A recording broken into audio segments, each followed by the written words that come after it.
Hey guys, this is Ian here from Sketch Level Garage. I got picked up a nice little gem from the junkyard yesterday morning.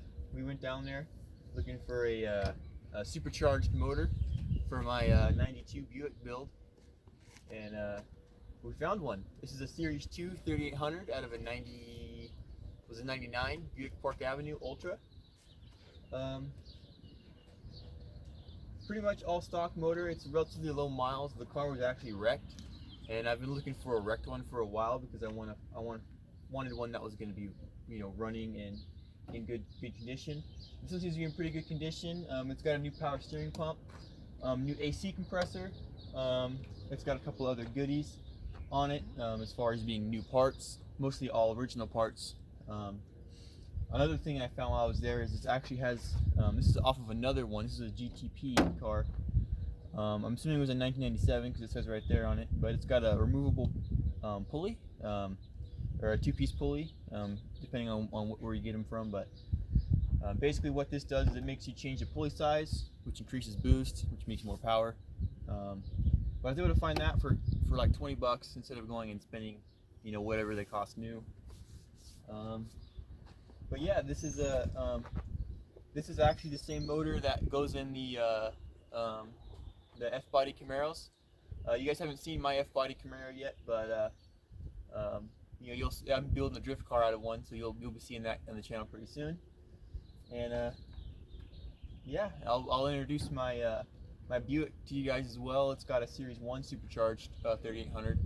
This is a Series 2, which makes about 30 more horsepower, but it's got a lot more potential to power.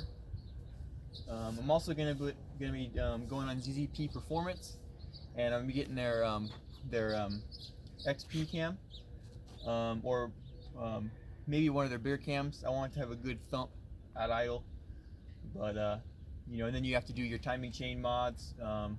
They have a double roller timing chain, an extra thick cover for the timing chain, and then you have valve train mods, push rods, lifters, and a couple other things that they recommend. I'm going to be doing all those mods, so you guys are going to see that. And yeah, it should be pretty cool little sleeper build. It's my daily driver, so I'm not going to go too crazy with it. It'll still be on street tires and stuff, but yeah. So keep tuning in, and I'll see you guys when we get this thing a little farther along.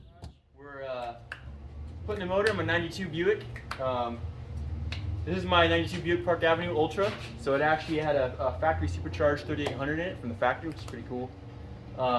However, I ended up blowing the supercharger up on the last motor, and so instead of buying a $40 bearing to put the old motor together, I went ahead and picked up a 230 horse Series 2 supercharged 3800 motor right here that I showed a little bit earlier. My original plan was to build it up and do the ZZP hot cam and then their valve train setup, but right now I really need a daily driver, so it's gonna stop it in their stock, and we'll do the cam and everything a little bit later, and we'll do some porting the supercharger and all that good stuff, all the common mods, and then but this is the car. This is my baby. We painted the engine bay gray because it's going to be kind of a white and gray theme going. Looks a little crusty right here, but it's a daily, I'm going to say. So yeah, that's my project, and we'll come back when we got the motor in it and show you a little bit more about the car. Maybe when put some fenders on it and stuff. And yeah. Alrighty guys, we got the motor in the car. This very possibly could be the first generation Park Avenue with a Series 2 supercharged motor in it. I've never seen another one, but for documentation purposes, I'll just kind of show you if you ever wanted to do something similar. This engine mount right here is completely different. I have some holes right here in the frame that I'm going to make a bracket for, and then a plate that comes across with some rubber in there, and so I can make an engine mount up here. It looks like the fuel lines are going to be the same. It looks like a lot of the plugs actually are going to be the same. I went ahead and cut all of the plugs off the donor car when I went to go pull it, because the injectors are different. A lot of the sensors are different. So if I was so that way I can take my harness, and if the connectors are different, I can splice that new connector on my old harness and still be able to run my old harness. And yeah, these coolant line, or these what are these? Those are like AC lines or something. Those aren't. I'm gonna have to figure something out with those, because those came up in here before. But yeah, it's in there, and we'll be doing some fabrication and some wiring, and we'll get back to you. Hopefully, the motor will be running soon.